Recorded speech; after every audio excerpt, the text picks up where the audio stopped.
Good morning dear students. നമ്മൾ കഴിഞ്ഞ ക്ലാസ്സിൽ ഡിസ്കസ് ചെയ്തിട്ടുള്ള ടോപ്പിക്കിൻ്റെ ഒരു കണ്ടിന്യൂഷൻ തന്നെയാണ് ഇന്നത്തെ ക്ലാസ്സിൽ തുടങ്ങാനായിട്ട് ഉദ്ദേശിക്കുന്നത്. നമ്മൾ കഴിഞ്ഞ ക്ലാസ്സിൽ പറഞ്ഞ topic audit of the cooperative departments ആണ്. അപ്പോൾ അതിൽ ആരാണ് ഓഡിറ്റർ എന്ന് പറയുന്നതോ അതുപോലെ തന്നെ ഓഡിറ്റിങ്ങിൻ്റെ സ്കോപ്പ്, അപ്പോൾ പവേഴ്സ്, ഡയറക്ടറുടെ പവർ, ഇതിനെക്കുറിച്ചാണ് പറഞ്ഞ് നിർത്തിയിരുന്നത്.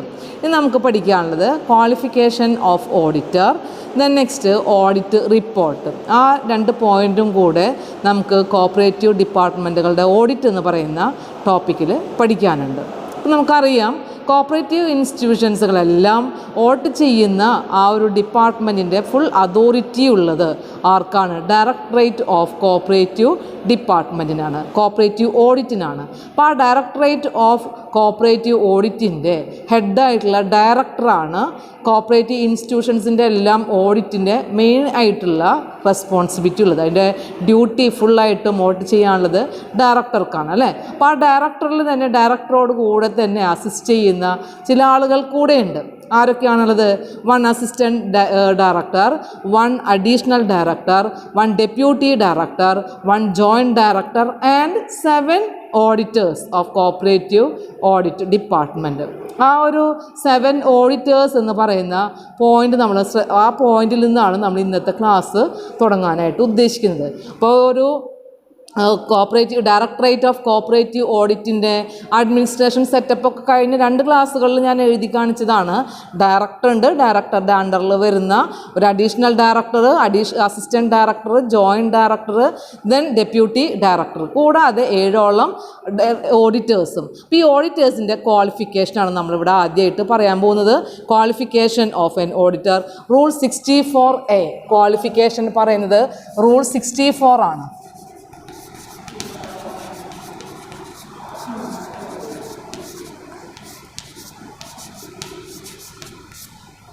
Rule 64A. അതായത് കോപ്പറേറ്റീവ് ഡിപ്പാർട്ട്മെൻറ്റിലെ ഈ ഓഡിറ്റേഴ്സിൻ്റെ ക്വാളിഫിക്കേഷൻ എന്ന് പറഞ്ഞു കഴിഞ്ഞാൽ ആളും ആരാണ്? ഓഫീസറാണ്. എവിടുത്തെ? ഡയറക്ടറേറ്റ് ഓഫ് കോപ്പറേറ്റീവ് ഓഡിറ്റിൻ്റെ ഓഫീസറാണ് ഈ പറയുന്ന ഓഡിറ്ററും. അപ്പോൾ അവർക്ക് വേണ്ട ക്വാളിഫിക്കേഷൻസുകളാണ് പറയുന്നത്. ഒന്ന്, ഇവർക്ക് the officers should possess the qualification in HDC or JDC or graduation or post graduation in the subject of corporation and business management, or HDC in corporation and business management awarded by board of examination by state cooperative union or NCCT. അതായത് NCCTയോ അല്ലെങ്കിൽ state cooperative യൂണിയനോ award ചെയ്യുന്ന, അവർ conduct ചെയ്യുന്ന എക്സാമിനേഷൻസുകളിൽ ഇവർ പാസ്സായിരിക്കണം. ഏതൊക്കെ എക്സാമിനേഷൻസുകളാണ്? HDC എന്ന് പറഞ്ഞു കഴിഞ്ഞാൽ higher diploma in cooperation, JDC എന്ന് പറഞ്ഞു കഴിഞ്ഞാൽ ജൂനിയർ ഡിപ്ലോമ ഇൻ കോപ്പറേഷൻ. അതായത് കോപ്പറേഷൻ ആൻഡ് ബിസിനസ് മാനേജ്മെൻറ്റിലൊക്കെയുള്ള ആ ഒരു സബ്ജക്റ്റിനെ ബേസ് ചെയ്തുകൊണ്ട് നടത്തുന്ന കോഴ്സുകളാണ് ഇത്. അതിലവർ പാസ്സായിരിക്കണം. അല്ലെങ്കിൽ പിന്നെ ക്വാളിഫിക്കേഷൻ എന്ന് പറഞ്ഞു കഴിഞ്ഞാൽ ഡിഗ്രി, അതായത് UG അല്ലെങ്കിൽ PG, അതിൽ കോപ്പറേഷൻ സ്പെഷ്യലൈസേഷൻ. ഇപ്പോൾ നമ്മുടെ BCom കോപ്പറേഷൻ എന്ന് പറഞ്ഞു കഴിഞ്ഞാൽ അവർക്ക് എന്താവാം? ഇതിനുള്ള ക്വാളിഫിക്കേഷൻ ഉണ്ട്. അപ്പോൾ അത് ഉണ്ടായിരിക്കണം. അല്ലെങ്കിൽ പറയുന്നത് ഡിപ്ലോമ ഇൻ കോപ്പറേഷൻ ഓഡിറ്റ്, അതായത് കോപ്പറേഷൻ്റെ ട്രെയിനിങ് സെൻറ്റേഴ്സുകളൊക്കെ നടത്തുന്ന ഓഡിറ്റിന് മാത്രമായിട്ടുള്ള കോഴ്സുകളാണ് ഡിപ്ലോമ ഇൻ കോപ്പറേറ്റ് ഓഡിറ്റ്. അല്ലെങ്കിൽ വേറൊരു ക്വാളിഫിക്കേഷൻ കൂടെ പറയുന്നുണ്ട്, BSc ഡിഗ്രി. ഈ BSc degree in cooperation and അഗ്രികൾച്ചറാണ്. കേരള അഗ്രികൾച്ചറൽ യൂണിവേഴ്സിറ്റിയുടെ അണ്ടറിൽ കോപ്പറേഷൻ ആൻഡ് ബാങ്കിങ് എന്ന് പറയുന്ന സ്പെഷ്യലൈസേഷനിൽ BSc ഡിഗ്രി ഉള്ള ആളുകൾക്കും അത് പ്രോസസ് ചെയ്തിട്ടുള്ള ആളുകൾക്കും ഇതിലെന്തായിരിക്കും? ക്വാളിഫിക്കേഷൻ ഉണ്ടായിരിക്കും. അപ്പോൾ ഓഡിറ്റേഴ്സിൻ്റെ ക്വാളിഫിക്കേഷൻ റൂൾ 64A ഈ പറയുന്ന ക്വാളിഫിക്കേഷൻ എന്ന് പറയുന്നത്. Auditor is an officer of directorate of the cooperative audit. Another ആയിട്ടുള്ള ഒരു പോയിന്റ് റൂൾ 64 പറയുന്നത് ചാർട്ടേഡ് അക്കൗണ്ടൻറ്റ് എന്ന് പറയുന്ന ഒരു ടോപ്പിക്കിനെ കുറിച്ചാണ്. ചാർട്ടേഡ് അക്കൗണ്ടൻറ്റ് ആക്ട് 1949 ഡിഫൈൻ ചെയ്തിട്ടുള്ള ചാർട്ടേഡ് അക്കൗണ്ടൻറ്റിനെ തന്നെയാണ് ഇവിടത്തെയും ചാർട്ടേഡ് അക്കൗണ്ടൻറ്റ് എന്നതുകൊണ്ട് ഉദ്ദേശിക്കുന്നത്. ഓഡിറ്റർ എന്ന് പറഞ്ഞു കഴിഞ്ഞാൽ ഒരു ചാർട്ടേഡ് അക്കൗണ്ടൻ്റ് ആയിരിക്കണം എന്ന് പറയുമ്പോൾ നമ്മുടെ 1949 ചാർട്ടേഡ് ആൻഡ് അക്കൗണ്ടൻറ്റ് ആക്ടിൽ പറയുന്ന ചാർട്ടേഡ് അക്കൗണ്ടൻറ്റ് എന്ന് പറഞ്ഞു കഴിഞ്ഞാൽ ആരാണ് എന്നുള്ള ഡെഫിനിഷനിൽ പറയുന്ന വ്യക്തി തന്നെയാണ് ഇവിടുത്തെ ചാർട്ടേഡ് അക്കൗണ്ടൻറ്റ് എന്നതുകൊണ്ട് ഉദ്ദേശിക്കുന്നത്. പക്ഷേ ഈ ചാർട്ടേഡ് അക്കൗണ്ടൻ്റ് ആയിരിക്കുമ്പോൾ അദ്ദേഹത്തിന് ഉണ്ടായിരിക്കേണ്ട ഒരു ക്വാളിഫിക്കേഷൻ എന്ന് പറഞ്ഞാൽ he should have the fair knowledge in cooperative the functioning of the cooperative department and cooperation and have an experience of at least 2 years in cooperative audit. അതായത് കോപ്പറേറ്റീവ് സൊസൈറ്റികൾ ഓഡിറ്റ് ചെയ്യുമ്പോൾ cooperative സൊസൈറ്റികളുടെ പ്രവർത്തനങ്ങളുമായി ബന്ധപ്പെട്ടുകൊണ്ട് ആ ഒരു നോളജ് ഉണ്ടായിരിക്കണം, 2 വർഷത്തെ എക്സ്പീരിയൻസ് ഉണ്ടായിരിക്കണം. മറ്റൊരു കാര്യം എന്ന് പറഞ്ഞു കഴിഞ്ഞാൽ അതായത് കോപ്പറേറ്റീവ് സൊസൈറ്റികളുടെ ബുക്സ് ഓഫ് അക്കൗണ്ടുകളായിട്ടുള്ള ഫിനാൻഷ്യൽ സ്റ്റേറ്റ്മെൻറ്റുകളായിട്ടുള്ള balance sheet, profit and loss account, ഇതൊക്കെ പ്രിപ്പയർ ചെയ്യുന്നത് മലയാളത്തിലായിരിക്കും. ആ പ്രാദേശികമായിട്ടുള്ള ഭാഷ അറിയുന്ന ആ വർക്കിംഗ് നോളജുള്ള വ്യക്തി കൂടെ ആയിരിക്കണം ആര്? Chartered accountant. അപ്പോൾ chartered accountant is a person who it is defined as he is an chartered accountant act 1949. He should have the fair knowledge in the functioning of corporation and at least 2 years experience in cooperative audit, and he has the working knowledge in Malayalam language. Malayalam language എന്ന് പറയാൻ കാരണം ഇതാണ്, cooperative സൊസൈറ്റികളുടെ books of അക്കൗണ്ടുകളായിട്ടുള്ള financial സ്റ്റേറ്റ്മെൻറ്റുകളൊക്കെ എഴുതി വയ്ക്കുന്നത് മലയാളത്തിലാണ്. അതുകൊണ്ട് ആ മലയാളം അറിയുന്ന വ്യക്തിയായിരിക്കണം. മലയാളം അറിയുന്നത് എന്നുള്ളതല്ല, അത് വായിച്ചു കഴിഞ്ഞാൽ അറിയുന്നതായിരിക്കണം. ഇപ്പോൾ നമ്മൾ ബാലൻസ് ഷീറ്റ് എന്ന് പറഞ്ഞു കഴിഞ്ഞാൽ ഇപ്പോൾ നമ്മൾ പഠിച്ചിട്ടുള്ള ഒരു ബാലൻസ് ഷീറ്റിൻ്റെ ഫോർമാറ്റിൽ അതിന് ഫുള്ളായിട്ടും ഇംഗ്ലീഷ് ടേംസ് മാത്രമേ അറിയുള്ളൂ, അല്ലേ? മലയാളം ടേംസ് അറിയില്ല. അപ്പോൾ ആ ടേംസുകളൊക്കെ നന്നായി അറിയുന്ന വർക്കിംഗ് നോളജ് ഉള്ള വ്യക്തിയായിരിക്കണം ആര്? ഓഡിറ്റർ എന്ന് പറയുന്നത്. ഒരു പോയിൻറ്റും കൂടെ ഇതിനോട് ചേർത്ത് നമുക്ക് പഠിക്കാനുണ്ട്. അതായത് കോപ്പറേറ്റീവ് സൊസൈറ്റികളുടെ ഓഡിറ്റിംഗ് ചെയ്യുമ്പോൾ ഒന്നുകിൽ ഓഡിറ്റേഴ്സിനെ എന്ത് ചെയ്യാം, ഓഡിറ്റിംഗ് പാനൽ എന്ന് പറയുന്ന ഒരു പാനലുണ്ട്. ആ പാനലിനെ അപ്രൂവ് ചെയ്യുന്നത് ഡയറക്ടറേറ്റ് ഓഫ് കോപ്പറേറ്റീവ് ഓഡിറ്റ് തന്നെയാണ്. അപ്പോൾ ആ ഡയറക്ടറേറ്റ് അപ്രൂവ് ചെയ്തിട്ടുള്ള പാനലിൽ നിന്നാണ് ഓഡിറ്റേഴ്സിനെ അപ്പോയിൻറ്റ് ചെയ്യുന്നത്. ഈ ഓഡിറ്റേഴ്സിൻ്റെ പാനലിൽ ഓഡിറ്റേഴ്സ് ഇല്ലെങ്കിൽ ഓഡിറ്റിംഗ് ഫേംസിന് എന്ത് ചെയ്യാം, സൊസൈറ്റിക്ക് സെലക്ട് ചെയ്യാം. സൊസൈറ്റിക്ക് എന്നല്ല, ജനറൽ ബോഡിയാണ് എന്ത് ചെയ്യേണ്ടത്, അത് അപ്പോയിൻറ്റ് ചെയ്യുന്നത്. അതിൻ്റെ മാനേജിങ് ബോഡി കഴിഞ്ഞാൽ ജനറൽ ബോഡിയിലാണ്, ഓരോ വർഷവും കൺവീൻ ചെയ്യുന്ന ജനറൽ ബോഡിയിലാണ് അപ്പോയിൻറ്റ് ചെയ്യുന്നത്. അപ്പം അങ്ങനെ വരുമ്പോൾ ഈ ഓഡിറ്റേഴ്സ് ഇൻഡിവിജ്വലായിട്ടുള്ള പാനലിൽ ഓഡിറ്റേഴ്സ് ഇല്ല എന്നുണ്ടെങ്കിൽ ഓഡിറ്റിംഗ് ഫേംസിനെ എന്ത് ചെയ്യാം, അപ്പോയിൻറ്റ് ചെയ്യാം. അപ്പോൾ ആരാണ് ഈ ഓഡിറ്റിംഗ് ഫേംസ് എന്നുള്ളത് റൂൾ 64A പറയുന്നുണ്ട്. ആ പോയിൻറ്റും കൂടെ ഒന്ന് നമ്മൾ ഇതിനോട് കൂടെ ചേർത്ത് വായിക്കേണ്ടതാണ്. Auditing firms means a firm more than one chartered accountant within the meaning of chartered accountant act 1949. ഇപ്പോൾ ഒരാളല്ല, ഒന്നിലധികം ചാർട്ടേഡ് അക്കൗണ്ടൻറ്റുകളായിട്ട് പ്രവർത്തിക്കുന്ന ഒരു വിങ്ങാണ് ശരിക്കും പറഞ്ഞു കഴിഞ്ഞാൽ ഓഡിറ്റിംഗ് ഫേം. അപ്പോൾ ഈ ഓഡിറ്റിംഗ് ഫേമിനെ നമുക്ക് എന്ത് ചെയ്യാം, ഓഡിറ്റേഴ്സായിട്ട് അപ്പോയിൻറ്റ് ചെയ്യാം. അപ്പോൾ അവർക്കും എന്തായിരിക്കും അതിൻ്റെ ഒരു ക്വാളിഫിക്കേഷൻ എന്ന് പറഞ്ഞു കഴിഞ്ഞാൽ അവരുടെ എഡ്യൂക്കേഷണൽ ക്വാളിഫിക്കേഷന് പുറമെ നമ്മൾ നേരത്തെ പറഞ്ഞതുപോലെയുള്ള കോപ്പറേറ്റീവ് സൊസൈറ്റിയുടെ ഫങ്ഷനെ നന്നായി അറിയുന്ന ഒരു ആഡിക്വേറ്റ് ഫയർ നോളജ് ഉണ്ടായിരിക്കണം. അതുപോലെ തന്നെ 2 years എക്സ്പീരിയൻസ് ഉണ്ടായിരിക്കണം. അത് മാത്രമല്ല, നമ്മൾ നേരത്തെ പറഞ്ഞ പോയിന്റിലേക്ക് തന്നെ മലയാളം ലാംഗ്വേജിലാണ് എന്ത് ചെയ്യുന്നത്, സൊസൈറ്റികളുടെ ഫിനാൻഷ്യൽ സ്റ്റേറ്റ്മെൻറ്റുകൾ പ്രിപ്പയർ ചെയ്തിട്ടുള്ളത്. അതുകൊണ്ട് ആ ഒരു വർക്കിംഗ് നോളജും ആർക്കുണ്ടായിരിക്കണം, ഓഡിറ്റിംഗ് ഫേമിന് ഉണ്ടായിരിക്കണം. അത്രേ അതിൽ നമുക്ക് മനസ്സിലാക്കാനുള്ള പോയിൻ്റുള്ളൂ. ഇനി ഒരു പോയിൻറ്റും കൂടെ നമ്മൾ ഇതിനോട് കൂടെ പഠിക്കാനുള്ളതെന്ന് വെച്ച് കഴിഞ്ഞാൽ, ഇപ്പോൾ റിട്ടയർ ചെയ്തിട്ടുള്ള ഓഫീസേഴ്സുകളുണ്ടായിരിക്കും. അതായത് കോപ്പറേറ്റീവ് സൊസൈറ്റിയുടെ ഓഡിറ്റേഴ്സ് തന്നെ അല്ലെങ്കിൽ ഇൻസ്പെക്ടേഴ്സ്, ആ ഡിപ്പാർട്ട്മെൻറ്റിൽ സർവീസിൽ നിന്നും റിട്ടയർ ചെയ്തിട്ടുള്ള ആളുകൾ, ആ റിട്ടയർ ചെയ്തിട്ടുള്ള ആളുകളെയും നമുക്ക് എന്ത് ചെയ്യാം, നെക്സ്റ്റ് ഇയറിലെ കോപ്പറേറ്റീവ് ഓഡിറ്റർമാരായിട്ട് അപ്പോയിൻറ്റ് ചെയ്യാം. ആ അപ്രൂവലോട് കൂടെ നമുക്ക് അപ്പോയിൻറ്റ് ചെയ്യാവുന്നതാണ്. പക്ഷെ അവർക്ക് എഡ്യൂക്കേഷണൽ ക്വാളിഫിക്കേഷനും വർക്കിംഗ് എക്സ്പീരിയൻസും ഉണ്ടെങ്കിലാണ് എന്ത് ചെയ്യാനായിട്ട് പാടുള്ളൂ, ഈ റിട്ടയേർഡ് ആയിട്ടുള്ള ഓഫീസേഴ്സിനെ ഓഡിറ്റേഴ്സായിട്ടോ ഇൻസ്പെക്ടേഴ്സായിട്ടോ ഈ കോപ്പറേറ്റീവ് ഡിപ്പാർട്ട്മെൻറ്റിൻ്റെ സർവീസിൽ നിന്നും വിരമിച്ച വ്യക്തികളെ നമ്മുടെ സൊസൈറ്റിയുടെ ഓഡിറ്റേഴ്സായിട്ട് അപ്പോയിൻറ്റ് ചെയ്യേണ്ടത്. അപ്പം അങ്ങനെ അപ്പോയിൻറ്റ് ചെയ്യാം എന്ന് പറയുന്ന ഒരു പെർമിഷൻ ഉണ്ട്. അതാണ് റൂൾ 64A പറയുന്നത്. അപ്പം അങ്ങനെ ചെയ്യണമെന്നുണ്ടെങ്കിൽ എന്താണ് ഒരു കണ്ടീഷൻ പറയുന്നത്? അതായത് നമ്മൾ നേരത്തെ ഞാൻ പറഞ്ഞ പോയിൻ്റാണ്, ഒരു പാനലിൽ നിന്നാണ് എന്ത് ചെയ്യുക, ഒന്നുകിൽ ഓഡിറ്റേഴ്സ് അല്ലെങ്കിൽ ഓഡിറ്റിംഗ് ഫേമിനെ അപ്പോയിൻറ്റ് ചെയ്യുന്നത്. ഈ ഓഡിറ്റിംഗ് ഫേമോ അല്ലെങ്കിൽ ഓഡിറ്റേഴ്സിനെയോ കിട്ടിയില്ല എന്നുണ്ടെങ്കിൽ മാത്രം ആണ് എന്ത് ചെയ്യാനായിട്ട് പാടുള്ളൂ, റിട്ടയേർഡ് ആയിട്ടുള്ള ഓഫീസേഴ്സിനെ ഓഡിറ്ററായിട്ട് അപ്പോയിൻറ്റ് ചെയ്യാനായിട്ട് പാടുള്ളൂ. ഈ പാനലിനെ അപ്രൂവ് ചെയ്യുന്നത് ആരാണ്? ഡയറക്ടറേറ്റ് ഓഫ് ദി കോപ്പറേറ്റീവ് ഓഡിറ്റാണ്. അപ്പോൾ റിട്ടയർ ആയിട്ടുള്ള ഓഫീസേഴ്സിന് ചെയ്യണമെന്നുണ്ടെങ്കിലും ആരുടെ അപ്രൂവൽ തന്നെ ഉണ്ടായിരിക്കണം? ഡയറക്ടറേറ്റ് ഓഫ് കോപ്പറേറ്റീവ് ഓഡിറ്റിൻ്റെ അപ്രൂവൽ ഉണ്ടായിരിക്കണം. കാരണം ആ പാനലിൽ സൊസൈറ്റിക്ക് ആവശ്യമുള്ള ഓഡിറ്റേഴ്സിൻ്റെ അവൈലബിലിറ്റി ഇല്ലെങ്കിൽ അത് ഉറപ്പ് വരുത്തിയതിന് ശേഷം മാത്രമേ റിട്ടയേർഡ് ഹാൻഡ്സിനെ സജസ്റ്റ് ചെയ്യാനായിട്ട് പാടുള്ളൂ. ഇത്രയും പോയിൻറ്റ്സുകൾ നമുക്ക് ഏതിൽ പഠിക്കാം? ക്വാളിഫിക്കേഷൻ ഓഫ് ദി ഓഡിറ്റേഴ്സിൽ പഠിക്കാം. ക്വാളിഫിക്കേഷൻ എന്നത് ഉദ്ദേശിക്കുന്നത് ഇവിടെ ഓഡിറ്റേഴ്സിൻ്റെ ക്വാളിഫിക്കേഷനാണ് എന്നുള്ളത് ശ്രദ്ധിക്കുക. Auditors qualification.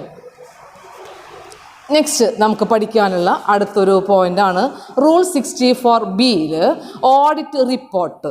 ഓഡിറ്റ് റിപ്പോർട്ടും ഡീറ്റെയിൽ ആയിട്ട് നമുക്ക് പഠിച്ചിരിക്കണം. ഓഡിറ്റ് റിപ്പോർട്ട്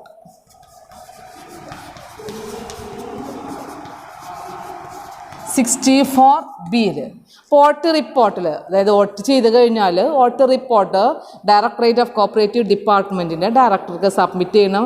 സബ്മിറ്റ് ചെയ്തതിന് ശേഷം സ്റ്റിപ്പുലേറ്റഡ് പീരീഡിനുള്ളിൽ ആ സൊസൈറ്റിക്ക് വേണ്ടി എന്ത് ചെയ്യണം? ഓഡിറ്റ് സർട്ടിഫിക്കറ്റ് ഇഷ്യൂ ചെയ്യേണ്ടത് ഡയറക്ടറേറ്റ് ആണ്. അപ്പോൾ ആ ഒരു ഓഡിറ്റ് റിപ്പോർട്ട് ഇമ്പോർട്ടൻ്റ് ആയിട്ട് ചെയ്ത് തീർക്കേണ്ടത് ഓഡിറ്റേഴ്സാണ്. അപ്പോൾ എന്തൊക്കെയാണ് അതിൽ ചെയ്തിരിക്കേണ്ട കാര്യങ്ങൾ, അതിൽ പ്രിപ്പയർ ചെയ്യേണ്ട റിപ്പോർട്ട്സുകളിൽ എന്തെല്ലാം പോയിൻറ്റ്സുകളാണ് നോട്ട് ചെയ്യേണ്ടത് എന്നുള്ളത് ശ്രദ്ധിക്കുക.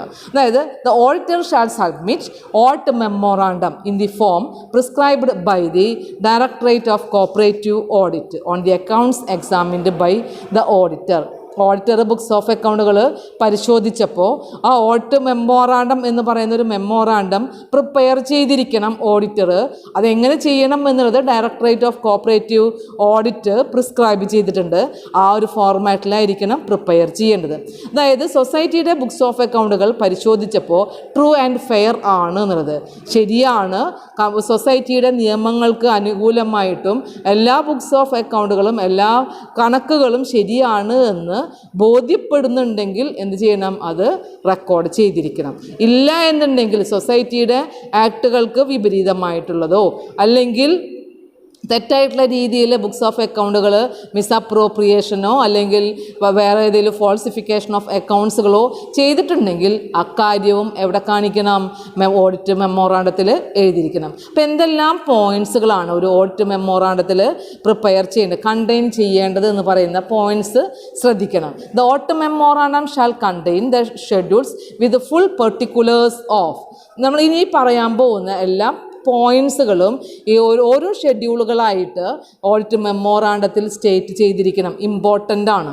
അത് ചെയ്തുകൊണ്ടായിരിക്കണം റിപ്പോർട്ട് സബ്മിറ്റ് ചെയ്യേണ്ടത്. അത് സബ്മിറ്റ് ചെയ്തെങ്കിൽ മാത്രമാണ് ഡയറക്ടറേറ്റ് ഓഫ് കോപ്പറേറ്റീവ് ഓഡിറ്റ് എന്ത് ചെയ്യുള്ളൂ? ഓഡിറ്റ് സർട്ടിഫിക്കറ്റ് ഇഷ്യൂ ചെയ്യുള്ളൂ. ഇപ്പോൾ ഏത് പോയിൻ്റാണ്? Number 1, all transaction which appear to the contrary to the provision of the act, rules of the bylaw of the society. അപ്പോൾ നമ്മൾ നേരത്തെ പറഞ്ഞു മെമ്മോറാണ്ടം തയ്യാറാക്കുമ്പോൾ ആ ഓഡിറ്റർ പരിശോധിച്ചിട്ടുള്ള ബുക്സ് ഓഫ് അക്കൗണ്ടുകളെല്ലാം ട്രൂ ആൻഡ് ഫെയർ വ്യൂവിലാണോ എന്നുള്ളത് നോക്കണം. അതുണ്ടെങ്കിൽ അതിൽ എന്ത് ചെയ്യാം? റെക്കോർഡ് ചെയ്യാം. അപ്പോൾ അതിലെന്തെങ്കിലും കോൺട്രറി ആയിട്ടുള്ളത്, വിപരീതമായിട്ടുള്ളത്, സൊസൈറ്റിയുടെ ബൈലോക്കോ അല്ലെങ്കിൽ സൊസൈറ്റിയുടെ റൂളിനോ സൊസൈറ്റിയുടെ ആക്ടിനോ വിപരീതമായിട്ട് ഏതെങ്കിലും ടൈപ്പിലുള്ള ട്രാൻസാക്ഷൻസുകൾ റെക്കോർഡ് ചെയ്തിട്ടുണ്ടെങ്കിൽ ആ ട്രാൻസാക്ഷൻസുകൾ എവിടെ കാണിക്കണം? ഈ പറയുന്ന ഓഡിറ്റ് മെമ്മോറാണ്ടത്തിൽ കാണിക്കണം. Next, all sums which have not been brought in to account by the society. അത് നമ്മുടെ അക്കൗണ്ട്സുകളിൽ ഉണ്ടാകുന്ന ഫ്രോഡ്സുകളോ മിസ്റ്റേക്സുകളോ ഉണ്ടെന്നുണ്ടെങ്കിൽ അത് എന്തെങ്കിലും തരത്തിൽ മിസ്അപ്രോപ്രിയേഷൻ ഓഫ് അക്കൗണ്ട്സ് ചെയ്യുക, ഫോൾസിഫിക്കേഷൻ ഓഫ് അക്കൗണ്ട്സുകളൊക്കെ ചെയ്യുക, ക്യാഷിൻ്റെ മിസ്അപ്രോപ്രിയേഷൻസുകളൊക്കെ ചെയ്യുക. അങ്ങനെ വരുമ്പോൾ ആ എമൗണ്ടുകൾ എത്രയാണോ എന്നുണ്ടെങ്കിൽ കൃത്യമായിട്ടും അതിൽ ഇവിടെ കാണിക്കണം, മെമ്മോറാണ്ടത്തിൽ പറഞ്ഞിരിക്കണം. any material impropriety or irregularity in the expenditure on realization of money due to society. സൊസൈറ്റിയുടെ എക്സ്പെൻസും ഇൻകം അതുമായി ബന്ധപ്പെട്ടുകൊണ്ട് വരുന്ന ഏതെങ്കിലും തരത്തിലുള്ള ഇറഗുലാരിറ്റിയോ മിസ്അപ്രോപ്രിയേഷൻസുകളോ അയാൾക്ക് പരിശോധനയിൽ വെളിപ്പെട്ടു എന്നുണ്ടെങ്കിൽ ആ ഒരു ഇൻഫർമേഷനും ഓട്ട് മെമ്മോറാണ്ടത്തിൽ സ്റ്റേറ്റ് ചെയ്തിരിക്കണം.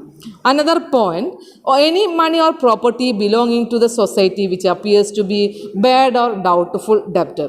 അതായത് സൊസൈറ്റിക്കും എന്ത് ചെയ്യാം, സൊസൈറ്റി ലോൺസുകൾ, അഡ്വാൻസുകൾ, ക്യാഷ് ക്രെഡിറ്റ്, ഇങ്ങനെ അതിലുള്ള മെമ്പർമാരുടെ ഫിനാൻഷ്യലി അസിസ്റ്റ് ചെയ്യാനായിട്ട് ഒരുപാട് സർവീസുകൾ ചെയ്യുന്നുണ്ട്. അപ്പം അതിലുണ്ടാകാവുന്ന ബാഡ് ഡെപ്റ്റുകളോ അല്ലെങ്കിൽ ഡൗട്ട്ഫുൾ ആയിട്ടുള്ള ഡെപ്റ്റുകളോ വരികയാണെന്നുണ്ടെങ്കിൽ അതിലെന്തെങ്കിലും എമൗണ്ടുകളൊക്കെ കിട്ടാനുണ്ടായിരിക്കാം സൊസൈറ്റിക്ക്. ആ എമൗണ്ടുകളെല്ലാം കൃത്യമായിട്ട് മെമ്മോറാണ്ടത്തിൽ സ്റ്റേറ്റ് ചെയ്തിരിക്കണം. Another point, audit classification statement prepared in accordance with the instruction issued by registrar from time to time. Audit classification statement prepare ചെയ്യാനായിട്ട് ഇഷ്യൂ ചെയ്യുന്നത്, അതിൻ്റെ ഡയറക്ഷൻ പറയുന്നത് രജിസ്ട്രാറാണ്. ആ ഒരു ഇൻസ്ട്രക്ഷൻസുകളും ഓട്ട് മെമ്മോറാണ്ടത്തിൽ പ്രൊവൈഡ് ചെയ്യണം. ഇനി another matter specified by the registrar in this behalf. ഓഡിറ്റുമായി ബന്ധപ്പെട്ടുകൊണ്ട് രജിസ്ട്രാർ ഏതെങ്കിലും തരത്തിലുള്ള ഡയറക്ഷൻസുകളോ ഓർഡേഴ്സുകളോ കൊണ്ടുവന്നിട്ടുണ്ടെങ്കിൽ ആ ഇൻഫർമേഷൻസുകളും ഓട്ട് മെമ്മോറാണ്ടത്തിൽ സ്റ്റേറ്റ് ചെയ്തിരിക്കണം. ഇത്രയും പോയിൻറ്റ്സുകളാണ് റെലവൻ്റ് ആയിട്ടുള്ള ഇൻഫർമേഷൻസുകളായിട്ട് ഓട്ട് മെമ്മോറാണ്ടത്തിൽ പ്രൊവൈഡ് ചെയ്യേണ്ടത്. അപ്പോൾ audit memorandum is in the form of specified or prescribed by the directorate of the cooperative audit in the light of the examining of the books of account during the period of cooperative societies audit. ഓഡിറ്റ് ചെയ്യുന്ന ടൈമിൽ examine ചെയ്തിട്ടുള്ള books അല്ലെങ്കിൽ ആ financial സ്റ്റേറ്റ്മെൻറ്റുകളുടെ വെളിച്ചത്തിൽ തയ്യാറാക്കുന്ന ഇൻഫർമേഷൻസുകളോടുകൂടെ തയ്യാറാക്കുന്ന ഒരു സ്റ്റേറ്റ്മെൻറ്റാണ് ഓഡിറ്റ് മെമ്മോറാണ്ടം. നമ്മൾ നേരത്തെ പറഞ്ഞ ഈ പോയിൻറ്റ്സുകളെല്ലാം ഇൻക്ലൂഡ് ചെയ്തുകൊണ്ടായിരിക്കണം ഒരു ഓഡിറ്റ് റിപ്പോർട്ട് തയ്യാറാക്കേണ്ടത്. അതിൽ ഓഡിറ്റ് മെമ്മോറാണ്ടം എന്ന് പറയുന്ന ഒരു മെമ്മോറാണ്ടം അതിനോടുകൂടെ ഇൻക്ലൂഡ് ചെയ്യണം. ഈ പറയുന്ന പോയിൻറ്റ്സുകളെല്ലാം അതിൽ ആ ഷെഡ്യൂളുകളായിട്ട് കണ്ടെയ്ൻ ചെയ്തിരിക്കണം. അപ്പം ഇത്രയും പോയിൻറ്റ്സുകളോടുകൂടെ സൊസൈറ്റിയുടെ ഓഡിറ്റ് എന്ന് പറയുന്ന ടോപ്പിക്ക് നമുക്ക് കഴിഞ്ഞു. അപ്പോൾ നമ്മൾ ഇതുവരെ പഠിച്ചിട്ടുള്ളത് ഈ ചാപ്റ്ററിൽ കോപ്പറേറ്റീവ് സൊസൈറ്റികളുടെ ആ ഒരു ഡിപ്പാർട്ട്മെൻറ്റ്സിൻ്റെ ഒരു അഡ്മിനിസ്ട്രേറ്റീവ് സെറ്റപ്പായിരുന്നു.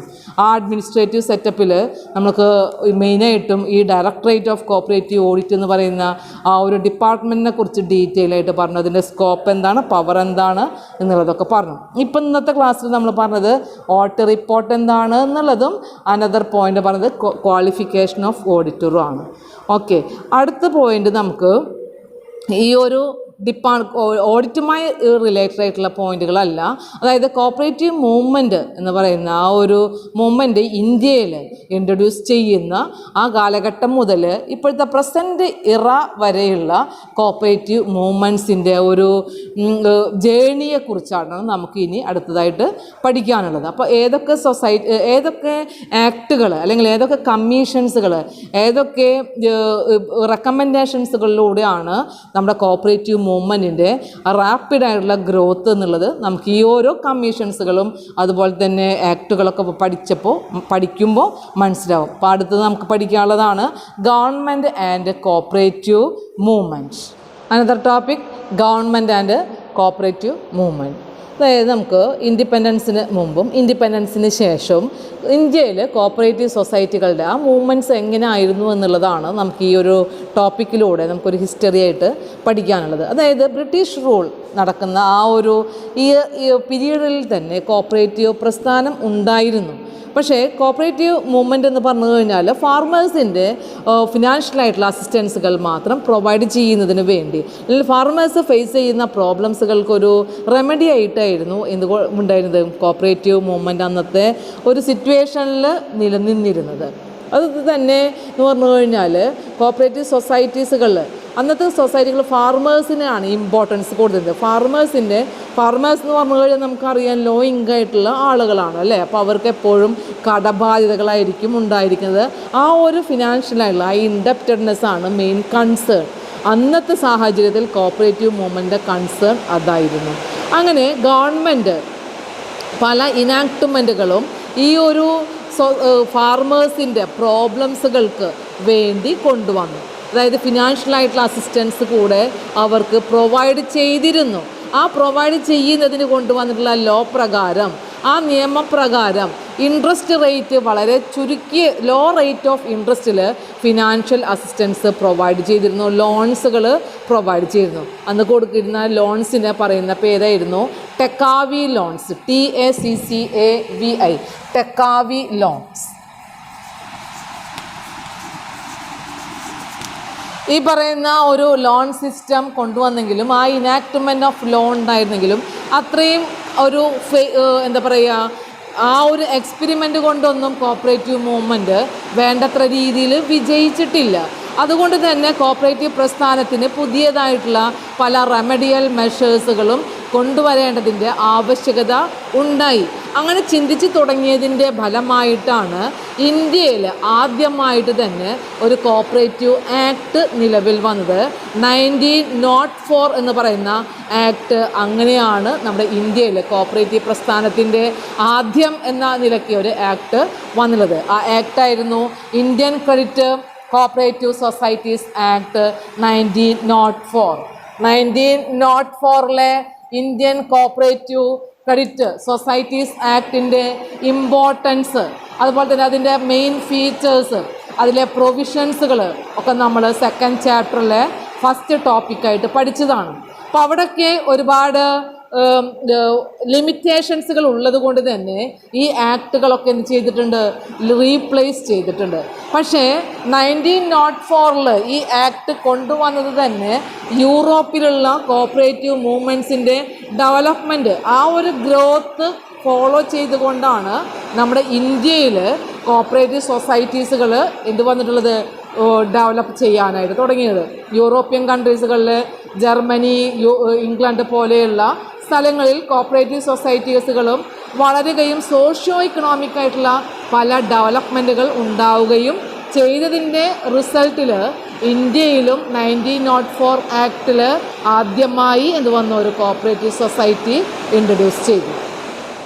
1904 ആദ്യ act Indian credit cooperative societies act നിലവിൽ വന്നെങ്കിലും 1947 ഇൻഡിപെൻഡൻസിന് ശേഷമാണ് നമ്മുടെ സോഷ്യോ ഇക്കണോമിക് ഡെവലപ്മെൻറ്റിൻ്റെ പവർഫുള്ളായിട്ടൊരു ഇൻസ്ട്രുമെൻ്റായിട്ട് കോപ്പറേറ്റീവ് മൂവ്മെൻറ്റ് വരാനായിട്ട് തുടങ്ങിയത്.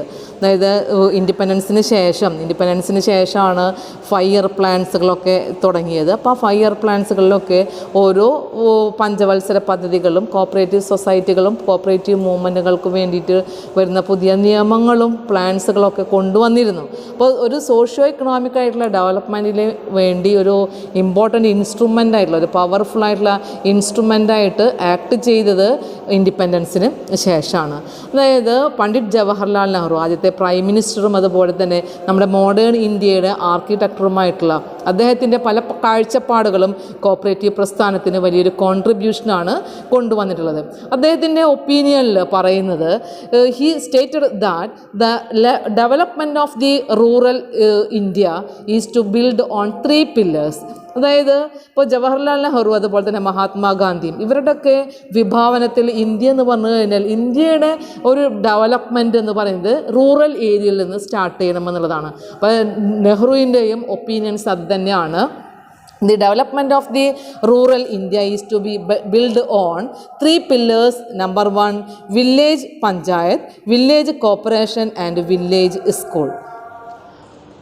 അപ്പോൾ കോപ്പറേറ്റീവ് മൂവ്മെൻറ്റിൻ്റെ ആ ഒരു ഡെവലപ്മെൻറ്റൽ സ്റ്റേജിലേക്ക് കൊണ്ടുവരണമെങ്കിൽ റൂറൽ ഡെവലപ്മെൻറ്റ് എങ്ങനെയായിരിക്കണം എന്നുള്ളതാണ് പറയുന്നത്. Village panchayat, village corporation and village school എന്ന് പറയുന്ന ആ ഒരു ലെവലിലേക്ക് വളർന്നു വരുമ്പോഴാണ് നമ്മുടെ ഇന്ത്യയുടെ ഒരു സോഷ്യോ ഇക്കണോമിക് ആയിട്ടുള്ള ഡെവലപ്മെൻറ്റ് ഉണ്ടാകൂ എന്നുള്ള ഒരു ആശയമായിരുന്നു പ്രൈം മിനിസ്റ്റർ ആയിട്ടുള്ള ജവഹർലാൽ നെഹ്റുവിൻ്റെ ഒപ്പീനിയൻ. ആ ഒരു ഒപ്പീനിയൻ്റെ ബേസിൽ പല 5 ഇയർ പ്ലാൻസുകളിലും ഈ പറയുന്ന പല പുതിയ റൂൾസുകളും അത് ഇംപ്ലിമെൻറ്റ് ചെയ്യുകയും ചെയ്തപ്പോൾ കോപ്പറേറ്റീവ് മൂവ്മെൻറ്റ് ഒരു ഇൻഡിസ്പെൻസിബിൾ ആയിട്ടുള്ള അതുപോലെ തന്നെ ഒരു integral part of the socio economic ഡെവലപ്മെൻറ്റായി മാറി എന്നുള്ളതാണ് കോപ്പറേറ്റീവ് മൂവ്മെൻറ്റ്സിൻ്റെ ചരിത്രം പറയുന്നത്. അതായത് വേണ്ടത്ര രീതിയിൽ വളർച്ച പ്രാപിക്കുകയും സൊസൈറ്റിയുടെ വളർച്ചയിൽ വലിയൊരു പങ്ക് കോൺട്രിബ്യൂട്ട് ചെയ്യാനായിട്ട് കോപ്പറേറ്റീവ് മൂവ്മെൻറ്റ്സിന് കഴിഞ്ഞു എന്നുള്ളതാണ്. ജവഹർലാൽ നെഹ്റുവിൻ്റെ ജന്മദിനമായിട്ടുള്ള November 15th അദ്ദേഹത്തിൻ്റെ കോൺട്രിബ്യൂഷൻ ആ ഒരു സൊസൈറ്റി കോപ്പറേറ്റീവ് മൂവ്മെൻറ്റ്സിനോടുള്ള അദ്ദേഹത്തിൻ്റെ ഒരു വിഷൻ എന്നുള്ളതിൻ്റെ ഭാഗമായിട്ട് കോപ്പറേറ്റീവ് വീക്കായിട്ടാണ് അദ്ദേഹത്തിൻ്റെ ബർത്ത്ഡേ ആഘോഷിക്കുന്നത്. കോപ്പറേറ്റീവ് വീക്ക് ഒരു 1 year ആയിട്ടുള്ള ഒരു ആഘോഷ പരിപാടികളാണ് നെഹ്റുവിൻ്റെ ജന്മദിനവുമായി ബന്ധപ്പെട്ടുകൊണ്ട് ആഘോഷങ്ങൾ സംഘടിപ്പിക്കാറുള്ളത്. അപ്പോൾ ആ ഒരു ചരിത്രത്തിന് പുറമെ ഇനി നമുക്ക് എങ്ങനെയാണ് കോപ്പറേറ്റീവ് മൂവ്മെൻറ്റ്സുകൾ 1947 ശേഷം ഓരോ മൂവ്മെൻറ്റ്സുകളും നമ്മുടെ ഇന്ത്യയിൽ വന്നു എന്നുള്ളതിനെക്കുറിച്ചുള്ളൊരു ചരിത്രമാണ് നമുക്ക് ഇനി പഠിക്കാനുള്ളത്. അനദർ പോയിൻ്റ് പറയുന്നത് കോപ്പറേറ്റീവ് മൂവ്മെൻറ്റ്സുകൾ നമ്മുടെ ഇന്ത്യയിൽ വരുന്നതിൻ്റെ ഭാഗമായിട്ട് ഗവൺമെൻറ് ഓഫ് ഇന്ത്യയും അതുപോലെ തന്നെ RBIയും പലതരത്തിലുള്ള കമ്മിറ്റീസുകളെയും അതുപോലെ തന്നെയുള്ള ചില റൂൾസുകളും പോളിസീസുകളും അഡോപ്റ്റ് ചെയ്തതിൻ്റെ ഭാഗമായിട്ടാണ് കോപ്പറേറ്റീവ് പ്രസ്ഥാനം വളർന്നു വന്നിട്ടുള്ളത്. അപ്പോൾ ആദ്യമായിട്ട് 1954 all India rural credit survey committee എന്ന് പറയുന്ന ഒരു കമ്മിറ്റിയാണ് എസ്റ്റാബ്ലിഷ് ചെയ്തത്. അതായത് നമ്മുടെ ഗവൺമെൻറ് ഓഫ് ഇന്ത്യയും RBIയും അഡോപ്റ്റ് ചെയ്യുന്ന പല അപ്പോയിൻ്റ് ചെയ്തിട്ടുള്ള പല കമ്മിറ്റികളും അതുപോലെ തന്നെ അഡോപ്റ്റ് ചെയ്തിട്ടുള്ള പല പോളിസീസുകളുടെയും ആ വെൽ ഡെവലപ്മെൻറ്റിലാണ് കോപ്പറേറ്റീവ് മൂവ്മെൻറ്റ്സ് പിന്നീട് ഗ്രോത്ത് ഉണ്ടാക്കിയത്. അപ്പോൾ ആദ്യമായിട്ട് നമുക്ക് ഒരു കമ്മിറ്റിയെക്കുറിച്ച് പഠിക്കാനുള്ളതാണ് all India review committee all India rural credit survey committee. Number 1 All India Rural Credit Survey Committee. ഈ കമ്മിറ്റിയാണ്. ഈ കമ്മിറ്റി എന്ന് പറഞ്ഞു കഴിഞ്ഞാൽ റൂറൽ ഡെവലപ്മെൻറ്റിന് വേണ്ടിയുള്ള പല സ്കീംസുകളും പോളിസീസുകളാണ് ഇംപ്ലിമെൻറ്റ് ചെയ്യാനായിട്ട് റെക്കമെൻഡ് ചെയ്തിട്ടുള്ളത്. അപ്പോൾ നമുക്കറിയാം റൂറൽ ഡെവലപ്മെൻറ്റിലൂടെ തന്നെയാണ് ഒരു കൺട്രിയുടെ സോഷ്യോ ഇക്കണോമിക് ആയിട്ടുള്ള ഡെവലപ്മെൻറ്റ് ഉണ്ടാവുകയുള്ളൂ. അപ്പോൾ ആ ഒരു വിഭാവനം ആ ഒരു പോളിസിയുടെ വിഭാവനം തന്നെ അത് തന്നെയാണ് all India rural credit survey കമ്മിറ്റിയും അവരുടെ ഒപ്പീനിയനും എന്താ റൂറൽ ഡെവലപ്മെൻറ്റിന് വേണ്ടിയുള്ള ഒരുപാട് സ്കീംസുകൾ ഇംപ്ലിമെൻറ്റ് ചെയ്യുക എന്നുള്ളതാണ്. 1954 AD ഗോർവാല എന്ന് പറയുന്ന വ്യക്തിയാണ് അതിൻ്റെ ചെയർമാൻഷിപ്പായിരുന്നത്. RBI അപ്പോയിൻറ്റ് ചെയ്തിട്ടുള്ളതാണ് 1954 RBI ആണ് ഈ പറയുന്ന all India rural credit survey committee എന്ന് പറയുന്ന കമ്മിറ്റിയെ അപ്പോയിൻറ്റ് ചെയ്തിട്ടുള്ളത്. റൂറൽ ഡെവലപ്മെൻ്റ് ആണ് എന്ന് പറയുന്ന ഒരു പോയിൻ്റാണ് നമ്മൾ ശ്രദ്ധിക്കേണ്ടത്. Another point government all India rural credit survey committee recommend ചെയ്തിട്ടുള്ള എല്ലാ സ്കീംസുകൾ പോളിസീസുകളൊക്കെ വളരെ ഈഗർലി ഇംപ്ലിമെൻറ്റ് ചെയ്തിരുന്നു. അതിൻ്റെ ഒരു ഇഫക്റ്റ് നമ്മുടെ ഇക്കോണമിയിൽ സോഷ്യോ ഇക്കോണമിയിൽ ഡെവലപ്മെൻറ്റ് ഉണ്ടാവുകയും ചെയ്തു. അതിൻ്റെ വെളിച്ചത്തിൽ തന്നെ അനദർ ആയിട്ടുള്ള ഒരു കമ്മിറ്റി അപ്പോയിൻറ്റ് ചെയ്തു. ആ കമ്മിറ്റിയുടെ പേരാണ് all India rural credit review committee. Survey കമ്മിറ്റിക്ക് പകരം അതെന്തായി മാറി? റിവ്യൂ കമ്മിറ്റിയായി മാറി. റിവ്യൂ കമ്മിറ്റിയാണ് 1966 ഈ റിവ്യൂ കമ്മിറ്റി വന്നിട്ടുള്ളത്. റിവ്യൂ കമ്മിറ്റിയെ ഗവൺമെൻറ് ഓഫ് ഇന്ത്യ തന്നെയാണ് അപ്പോയിൻറ്റ് ചെയ്തിട്ടുള്ളത്. കൂടാതെ നമുക്ക് വന്നിട്ടുള്ള ഒരു കമ്മിറ്റിയാണ് committee to review arrangement for institutional credit for agriculture and rural development. അതിൻ്റെ ഒരു ഷോർട്ട് ഫോമാണ് പറയുന്നത് ക്രാഫി കാർഡ് എന്ന് പറയും. ക്രാഫി കാർഡ് അതായത് രണ്ടാമത്തേതാണ് നമുക്ക് ഈ പറയുന്ന all India rural credit review committee. Third പോയിൻ്റാണ് നമ്മൾ പറയുന്നത് ക്രാഫി കാർഡ് എന്ന് പറഞ്ഞു കഴിഞ്ഞാൽ committee to review and arrangement for institutional credit for agricultural and rural development. D എന്ന് പറയുന്നൊരു പോയിൻറ്റും കൂടെ ഉണ്ട്. ആ ഓരോ ടേമിൻ്റെ തന്നെ ഓരോ ഫസ്റ്റ് ലെറ്ററുകളാണ് ഈ ഒരു പോയിൻ്റ് കൊണ്ട് ഉദ്ദേശിക്കുന്നത്. Committee to review arrangement for financial institutional arrangement for rural development. അപ്പോൾ നമുക്ക് പേര് കേൾക്കുമ്പോൾ തന്നെ മനസ്സിലാവും എന്തിനായിരിക്കും റൂറലായിട്ടുള്ള ഡെവലപ്മെൻറ്റിന് വേണ്ടിയുള്ള ഫിനാൻഷ്യൽ അസിസ്റ്റൻസുകളൊക്കെ പ്രൊവൈഡ് ചെയ്യുന്ന, അതിനു വേണ്ടി ഉള്ള ഒരു ഇൻസ്റ്റിറ്റ്യൂഷൻസുകളൊക്കെ അറേഞ്ച് ചെയ്യുക എന്നുള്ളത് തന്നെയാണ് 1981 ഈ പറയുന്ന ഒരു ഇൻസ്റ്റിറ്റ്യൂഷൻസ്, ഈ കമ്മിറ്റി അതിൻ്റെ ഭാഗമായിട്ടൊരു ഇൻസ്റ്റിറ്റ്യൂഷൻസുകളും ഡെവലപ്പ് ചെയ്തിട്ടുള്ളത്. അനദറായിട്ട് വന്നിട്ടുള്ളതാണ് അഗ്രികൾച്ചറൽ ക്രെഡിറ്റ് റിവ്യൂ കമ്മിറ്റി. 1989 വന്നുള്ളത് അഗ്രികൾച്ചറൽ ക്രെഡിറ്റ് റിവ്യൂ കമ്മിറ്റി. ആ കമ്മിറ്റിയെ പറയുന്നൊരു ഷോർട്ട് ഫോമാണ് കുസ്റോ കമ്മിറ്റി എന്നാണ് പറയുക. KHU.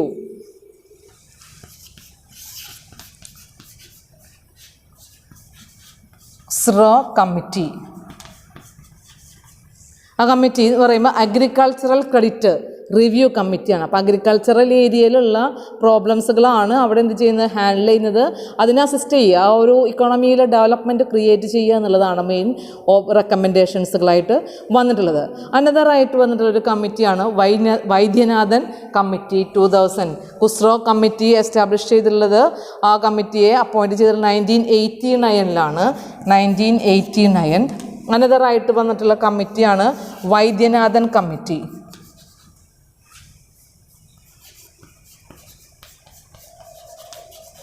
വൈദ്യനാഥൻ കമ്മിറ്റി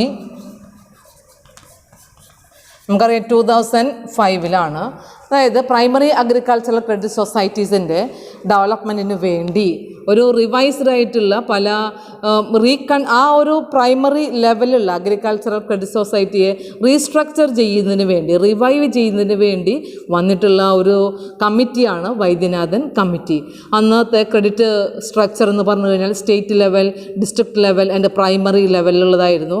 ഈ കമ്മിറ്റി വന്നതിന് ശേഷം ഒരുപാട് റെക്കമെൻഡേഷൻസുകൾ അതുപോലെ തന്നെ പോളിസീസുകളൊക്കെ അഡോപ്റ്റ് ചെയ്തുകൊണ്ട് അതിനെ അഡോപ്റ്റ് ചെയ്യുന്നതിന് വേണ്ടി ഒരുപാട് റെക്കമെൻഡേഷൻസുകൾ സ്റ്റേറ്റ് ലെവലിലുള്ള സൊസൈറ്റികൾക്കും അതുപോലെ തന്നെ ഡിസ്ട്രിക്ട് ലെവലിലുള്ള സൊസൈറ്റികൾക്കും പ്രൈമറി ലെവലിലുള്ള സൊസൈറ്റികൾക്കും റെക്കമെൻഡ് ചെയ്തിരുന്നു വൈദ്യനാഥൻ കമ്മിറ്റി. അനദറായിട്ട് വരുന്ന കമ്മിറ്റിയാണ് 1978 വന്നിട്ടുള്ളതാണ് മാഹവ്ദാസ് കമ്മിറ്റി എന്ന് പറയുന്ന കമ്മിറ്റി. 1991 മറ്റൊരു കമ്മിറ്റി വന്നിട്ടുണ്ട്, മാറത്തെ കമ്മിറ്റി എന്ന് പറയുന്ന കമ്മിറ്റി. 1999 വന്നുള്ളതാണ് മാധവറാവ് കമ്മിറ്റി.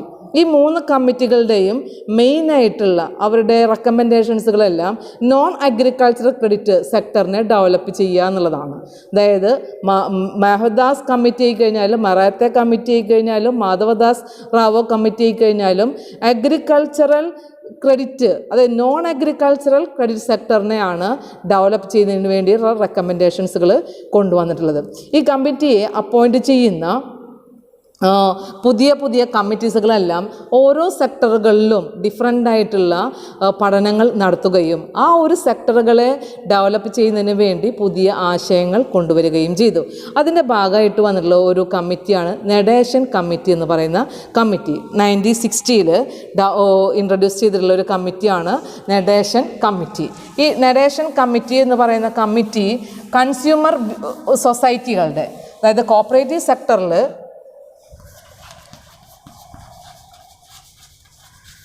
കൺസ്യൂമറിസം എന്ന് പറയുന്ന, കൺസ്യൂമേഴ്സ് എന്ന് പറയുന്ന ഒരു ആശയത്തെ കൊണ്ടുവന്നുകൊണ്ട് ഒരു സെൻട്രലി സ്പോൺസേർഡ് ആയിട്ടുള്ള സ്കീം കൊണ്ടുവന്നിട്ടുള്ളൊരു കമ്മിറ്റിയായിരുന്നു നെഡേഷൻ കമ്മിറ്റി. 1962 ഗവൺമെൻറ് ആ ഒരു കമ്മിറ്റിയുടെ റിപ്പോർട്ടിൻ്റെ ഫലമായിട്ട് 1962 government launched centrally sponsored scheme for strengthening consumer cooperatives. Consumer മൂവ്മെൻറ്റ്സുകൾ അത് കോപ്പറേറ്റീവ് സെക്ടറിൽ ഡെവലപ്പ് ചെയ്യുന്നതിന് വേണ്ടി കൊണ്ടുവന്ന പല ആശയങ്ങളായിരുന്നു നെഡേഷൻ കമ്മിറ്റിയുടെ കോൺട്രിബ്യൂഷൻ എന്ന് പറയുന്നത്. ഇപ്പോൾ 1962 ഈ പറയുന്ന കമ്മിറ്റി, നെഡേഷൻ കമ്മിറ്റി കൺസ്യൂമർ ഓൺ കോപ്പറേഷൻ എന്ന് പറയുന്ന ഒരു സ്കീം ആവിഷ്കരിച്ചിട്ടുള്ളത്. കമ്മിറ്റിയുടെ വെളിച്ചത്തിൽ ഗവൺമെൻറ് ഇംപ്ലിമെൻറ്റ് ചെയ്തിട്ടുള്ളത്. 1964 കമ്മിറ്റി ഓൺ കോപ്പറേറ്റീവ് മാർക്കറ്റിംഗ്. 1964 പുതിയൊരു കമ്മിറ്റി വന്നു. 1964 കോപ്പറേഷൻ ഓൺ മാർക്കറ്റിംഗ് ആണ്, ഓൺ മാർക്കറ്റിംഗ്. അപ്പോൾ കൺസ്യൂമർ റിസം വന്നതിന് ശേഷം മാർക്കറ്റിംഗ് ഏരിയയിൽ, അതായത് കോപ്പറേറ്റീവ് സൊസൈറ്റിയുടെ അണ്ടറിൽ അഗ്രികൾച്ചറുള്ള പ്രൊഡക്റ്റുകൾ എന്ത് ചെയ്യണം, വിപണനം ചെയ്യുന്നതിന്, അതിനെ കളക്ട് ചെയ്യുന്നതിന്, അതിനെ മാർക്കറ്റ് ചെയ്യുന്നതിന് വേണ്ടിയുള്ള സിസ്റ്റം, സ്പീഡി ആയിട്ടുള്ള അതുപോലെ തന്നെ സൗണ്ടായിട്ടുള്ള ഒരു സിസ്റ്റം അഗ്രികൾച്ചറൽ പ്രൊഡക്റ്റുകൾ കോപ്പറേറ്റീവ് സൊസൈറ്റികളിലൂടെ വിൽപ്പന നടത്തുന്നതിന് വേണ്ടിയും കളക്ട് ചെയ്യുന്നതിന് വേണ്ടിയും അങ്ങനെയുള്ള അഗ്രികൾച്ചറിസ്റ്റുകളെ എന്ത് ചെയ്യുക, ഹെൽപ്പ് ചെയ്യുന്നതിനും വേണ്ടി കൊണ്ടുവന്നിട്ടുള്ള ഒരു സിസ്റ്റം ആയിരുന്നു ഏത് പറഞ്ഞിട്ടുള്ളത്, കമ്മിറ്റി ഓൺ കോപ്പറേഷൻ മാർക്കറ്റിംഗ് എന്ന് പറഞ്ഞിട്ടുള്ളത്. 1964 ഇൻട്രൊഡ്യൂസ് ചെയ്തിട്ടുള്ളത്. ML ദണ്ഡ്വാല എന്ന് പറയുന്ന വ്യക്തിയാണ്, പ്രൊഫസറാണ് അതിൻ്റെ ചെയർമാൻ ആയിരുന്നത്. ഇപ്പോൾ 1964 ഒരു കമ്മിറ്റിയെക്കുറിച്ച് നമുക്ക് മനസ്സിലായി. ഇനി പുതിയതായിട്ട് വന്നിട്ടുള്ള കോപ്പറേറ്റീവ് മൂവ്മെൻറ്റിൽ വന്നിട്ടുള്ള ഒരു കമ്മിറ്റിയെക്കുറിച്ച്, 2-3 കമ്മിറ്റിയെക്കുറിച്ച് നമുക്ക് പഠിക്കാനുണ്ട്. 2002 ജൂലൈയിൽ expert committee setup by RBI കൊണ്ടുവന്നിട്ടുള്ള ആ ഒരു എക്സ്പേർട്ട് കമ്മിറ്റിയുടെ ചെയർമാൻ എന്ന് പറയുന്നത് പ്രകാശ് ബക്ഷി എന്ന് പറയുന്ന ആളാണ്. ഡോക്ടർ പ്രകാശ് ബക്ഷി നബാർഡിൻ്റെ ചെയർമാനായിരുന്നു അദ്ദേഹത്തിൻ്റെ ഒരു ഒപ്പീനിയനിൽ അവരുടെ റെക്കമെൻഡേഷൻ, ഈ കമ്മിറ്റിയുടെ റെക്കമെൻഡേഷൻ എന്ന് പറഞ്ഞു കഴിഞ്ഞാൽ ഷോർട്ട് ടേം ആയിട്ടുള്ള കോപ്പറേറ്റീവ് ക്രെഡിറ്റ് സൊസൈറ്റീസുകളെ എന്ത് ചെയ്യണം, ഡെവലപ്പ് ചെയ്യുന്നതിന്. അതായത് നമ്മൾ നേരത്തെ പറഞ്ഞു ക്രെഡിറ്റ് സൊസൈറ്റീസുകൾ എന്ന് പറഞ്ഞു കഴിഞ്ഞാൽ എങ്ങനെയാണ്, സ്റ്റേറ്റ് ലെവലിൽ, അതുപോലെ തന്നെ സെൻട്രൽ ലെവലായിട്ടുള്ള ഡിസ്ട്രിക്ട് ലെവലിൽ, ദെൻ പ്രൈമറി ലെവലിൽ. അപ്പോൾ ഷോർട്ട് ടേം ലോൺസുകൾ, അഡ്വാൻസുകൾ നൽകുന്ന ക്രെഡിറ്റ് സൊസൈറ്റികളുടെ ആ സൊസൈറ്റികൾ എന്ത് ചെയ്യണം, അത് സ്ട്രെങ്തൻ ചെയ്യുന്നതിന് വേണ്ടി കൊണ്ടുവന്നിട്ടുള്ള പല ആശയങ്ങളും ആയിരുന്നു ആര് കൊണ്ടുവന്നിട്ടുള്ളത്, ഈ എക്സ്പേർട്ട് കമ്മിറ്റിയിലുള്ള പ്രകാശ് ബക്ഷി എന്ന് പറയുന്ന ആ കമ്മിറ്റിയുടെ അണ്ടറിൽ കൊണ്ടുവന്നിട്ടുള്ളത്. അതേസമയം തന്നെ അവരുടെ റെക്കമെൻഡേഷനിൽ പറയുന്നത് പ്രൈമറി അഗ്രികൾച്ചർ ക്രെഡിറ്റ് സൊസൈറ്റീസുകൾ, അത് ആ സൊസൈറ്റീസുകളും ശരിക്കും പറഞ്ഞു കഴിഞ്ഞാൽ തന്നെ ഡിസ്ട്രിക്ട് കോപ്പറേറ്റീവ് സൊസൈറ്റികളുടെ പോലെയുള്ള പല ബിസിനസ്സുകളും ഫങ്ഷൻസുകളും ചെയ്തുകൊണ്ട് സ്ട്രെങ്തൻ ചെയ്തുകൊണ്ടിരിക്കുന്നുണ്ട്. അപ്പോൾ ഷോർട്ട് ടേം ക്രെഡിറ്റ് പ്രൊവൈഡ് ചെയ്യുന്ന പ്രൈമറി അഗ്രികൾച്ചറൽ സൊസൈറ്റീസുകളെയും ഡെവലപ്പ് ചെയ്യാൻ, സ്ട്രെങ്തൻ ചെയ്യാനുള്ള പുതിയ ആശയങ്ങളാണ് ഈ പ്രകാശ് ബക്ഷി കമ്മിറ്റി റെക്കമെൻഡ് ചെയ്തത്. അതേസമയം തന്നെ നമുക്കറിയാം ഈ പ്രൈമറി അഗ്രികൾച്ചർ ക്രെഡിറ്റ് സൊസൈറ്റിയെ റിവൈവ് ചെയ്യുന്നതിന് വന്നിട്ടുള്ള ഒരു കമ്മിറ്റിയായിരുന്നു നമ്മൾ മുമ്പ് പറഞ്ഞിട്ടുള്ള വൈദ്യനാഥൻ കമ്മിറ്റി 2005. ആ ഒരു കമ്മിറ്റിയുടെയും റിപ്പോർട്ടിൽ ഷോർട്ട് ടേം ആയിട്ടുള്ള അല്ലെങ്കിൽ പ്രൈമറി അഗ്രികൾച്ചറൽ ക്രെഡിറ്റ് സൊസൈറ്റീസുകൾക്ക് എങ്ങനെയൊക്കെ സ്ട്രെങ്തൻ ചെയ്യാം, അതിനുള്ള പുതിയതായിട്ടുള്ള പല ഐഡിയാസുകളും പോളിസീസുകളും അവർ റെക്കമെൻഡ് ചെയ്തിട്ടുണ്ട്. പക്ഷേ നിർഭാഗ്യവശാൽ ഈ 2 കമ്മിറ്റികളും, വൈദ്യനാഥൻ കമ്മിറ്റിയുടെ റിപ്പോർട്ടുകളും അതുപോലെ തന്നെ പ്രകാശ് ബക്ഷി എന്ന് പറയുന്ന കമ്മിറ്റിയുടെ റിപ്പോർട്ടുകളും, അത് രണ്ടും ഗവൺമെൻറ്റിന് നമ്മുടെ കേരളത്തിൽ ഇംപ്ലിമെൻറ്റ് ചെയ്യാനായിട്ട് കഴിഞ്ഞിട്ടില്ല. പോളിസീസുകളൊക്കെ റെക്കമെൻഡ് ചെയ്തെങ്കിലും രണ്ടും എന്ത് ചെയ്തിട്ടില്ല, കോപ്പറേറ്റേഴ്സിൻ്റെ പ്രൊട്ടസ്റ്റ് കാരണം, എതിർ പ്രതിഷേധം കാരണം നമ്മുടെ ഗവൺമെൻറ്റിന് ഇംപ്ലിമെൻറ്റ് ചെയ്യാൻ കഴിയാത്ത റിപ്പോർട്ടുകളാണ് വൈദ്യനാഥൻ കമ്മിറ്റി റിപ്പോർട്ടും അതുപോലെ തന്നെ പ്രകാശ് ബക്ഷി റിപ്പോർട്ടുകളും. നെക്സ്റ്റ് നമുക്ക് പറയാനുള്ളത് 2011 വന്നിട്ടുള്ള ഒരു കമ്മിറ്റിയാണ്, ഒരു എക്സ്പേർട്ട് കമ്മിറ്റിയാണ്. Expert committee on licensing of new urban cooperative bank. അതായത് അർബൻ കോപ്പറേറ്റീവ് ബാങ്ക്സുകൾക്ക് ലൈസൻസിങ് അങ്ങനെയുള്ള ഫങ്ഷൻസുകൾക്കൊക്കെ വേണ്ടി പുതിയ പോളിസീസുകളൊക്കെ ഇൻട്രൊഡ്യൂസ് ചെയ്ത ഒരു എക്സ്പേർട്ട് കമ്മിറ്റി വന്നിരുന്നു. അതാണ് 2011 കമ്മിറ്റി. YS മെലേഘം എന്ന് പറയുന്ന കമ്മിറ്റിയാണ് വന്നുള്ളത്.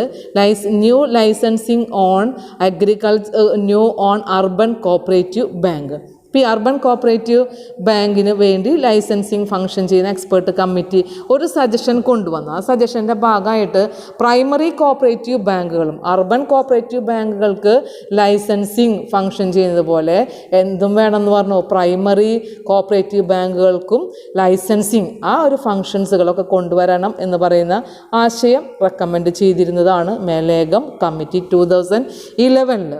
നെക്സ്റ്റ് 2015 ഒരു പുതിയൊരു കമ്മിറ്റിയും കൂടെ ഈ കോപ്പറേറ്റീവ് പ്രസ്ഥാനത്തിന് പല റെക്കമെൻഡേഷൻസുകളും കൊണ്ടുവന്നിട്ടുണ്ട്. ആ ഒരു ഹൈ പവേർഡ് കമ്മിറ്റിയിൽ 2015 R ഗാന്ധി എന്ന് പറയുന്ന ആൾ, അതായത് RBIയുടെ ഡെപ്യൂട്ടി ഗവർണറായിട്ടുള്ള R ഗാന്ധി ചെയർമാൻഷിപ്പായിട്ടുള്ള ഒരു കമ്മിറ്റി ആയിരുന്നു അർബൻ കോപ്പറേറ്റീവ് ബാങ്കിൻ്റെ ഹൈ പവർ കമ്മിറ്റി. അപ്പോൾ ഈ 2 കമ്മിറ്റികളുടെയും റിപ്പോർട്ടുകൾ നമുക്ക് എക്സാമിൻ ചെയ്യുമ്പോൾ ഏത് എക്സ്പെർട്ട് കമ്മിറ്റി ആയിട്ടുള്ള മെലേഗൻ കമ്മിറ്റിയും അതുപോലെ തന്നെ ആർ ഗാന്ധിയുടെ കമ്മിറ്റി റിപ്പോർട്ടുകളും രണ്ടും പരിശോധിക്കുമ്പോൾ അർബൻ കോപ്പറേറ്റീവ് ബാങ്കുകളെ എന്താക്കണം, അതിൻ്റെ ലൈസൻസിങ് കൊടുത്തുകൊണ്ട് ജോയിൻറ്റ് സ്റ്റോക്ക് ബാങ്കുകളാക്കി മാറ്റണം, കൺവേർട്ട് ചെയ്യണമെന്ന് പറയുന്ന റെക്കമെൻഡേഷൻസുകൾ കൊണ്ടുവന്നു. അതിൻ്റെ ഫലമായിട്ട് അത് അങ്ങനെ കൺവേർട്ട് ചെയ്തു. അർബൻ കോപ്പറേറ്റീവ് ബാങ്കുകളെ ജോയിൻറ്റ് സ്റ്റോക്ക് ബാങ്കുകളായിട്ട് കൺവേർട്ട് ചെയ്യുന്ന ഒരു പോളിസി മെയിൻ ഫീച്ചറായിരുന്നു. ഈ രണ്ട് കമ്മിറ്റികളുടെയും റെക്കമെൻഡേഷൻ്റെ മെയിൻ റെക്കമെൻഡേഷനായിരുന്നു. അതിന് ഇമ്പോർട്ടൻ്റ് ആയിട്ടുള്ളൊരു ഫീച്ചറും കൂടെ ആയിരുന്നു conversion of urban cooperative bank in to joint stock ബാങ്കുകൾ. അതുപോലെ തന്നെ പ്രൈമറി അഗ്രികൾച്ചറലായിട്ടുള്ള സൊസൈറ്റികൾക്ക് എന്ത് ചെയ്യണം, ലൈസൻസിങ് ഉണ്ടായിരിക്കണം. അപ്പോൾ ആ ലൈസൻസിങ്ങിന് വേണ്ടിയുള്ള ന്യൂ എൻട്രീസുകൾ, അതായത് revised entry point norms for licensing of primary cooperative bank are some of the important recommendation of these two committee. Primary agriculture credit societiesകൾക്കും അവർക്ക് ലൈസൻസിങ് പ്രൊവൈഡ് ചെയ്യുന്നതിന് വേണ്ടി പുതിയ മാർഗനിർദ്ദേശങ്ങളൊക്കെ നിർദ്ദേശിക്കുന്ന ഒരു റെക്കമെൻഡേഷനും ഈ കമ്മിറ്റി കൊണ്ടുവന്നിരുന്നു. ഇപ്പോൾ കോപ്പറേറ്റീവ് മൂവ്മെൻറ്റിൻ്റെ ഡെവലപ്മെൻറ്റിന് വേണ്ടി 1904 മുതൽ all India rural credit committee ആ ഒരു ആക്ട് വന്നത് മുതൽ 2015 വരെയുള്ള കമ്മിറ്റികളുടെ ഒരു ഹിസ്റ്ററിയാണ്. അല്ലെങ്കിൽ അത് ഓരോ കമ്മിറ്റികളും റെക്കമെൻഡേഷൻസുകൾ എന്തിൻ്റെയൊക്കെ ബേസിലാണ് കൊണ്ടുവന്നിട്ടുള്ളത് എന്നുള്ളതും നമ്മുടെ ഇന്ത്യൻ ഇക്കോണമിയുടെ സോഷ്യോ എക്കണോമിക് ഡെവലപ്മെൻറ്റിന് വേണ്ടി കോപ്പറേറ്റീവ് മൂവ്മെൻറ്റ്സിൻ്റെ കോൺട്രിബ്യൂഷൻ എങ്ങനെയായിരുന്നു എന്നുള്ളതുമാണ് നമുക്ക് ഈ ഒരു ടോപ്പിക്കിലൂടെ മനസ്സിലാക്കാനായിട്ട് കഴിഞ്ഞിട്ടുള്ളത്. ഓരോ കമ്മിറ്റീസുകളും അതാത് ആ ഇമ്പോർട്ടൻസ് ബേസ് ചെയ്തുകൊണ്ട് തന്നെയാണ് കമ്മിറ്റി റിപ്പോർട്ട്സുകളും റെക്കമെൻഡേഷൻസുകളും കൊണ്ടുവന്നിട്ടുള്ളത്. നെക്സ്റ്റ് ക്ലാസ്സിൽ നമുക്ക് പുതിയതായിട്ടുള്ള ഒരുപാട് കമ്മിറ്റീസുകളുണ്ട്, നമുക്ക് കഴിഞ്ഞിട്ടില്ല. ഇമ്പോർട്ടൻ്റ് കമ്മിറ്റീസുകളും കമ്മീഷൻസുകളും ഇനിയും പഠിക്കാനുണ്ട്. അടുത്ത ക്ലാസ്സിൽ നമുക്കത് നോക്കാം. Okay, thanks.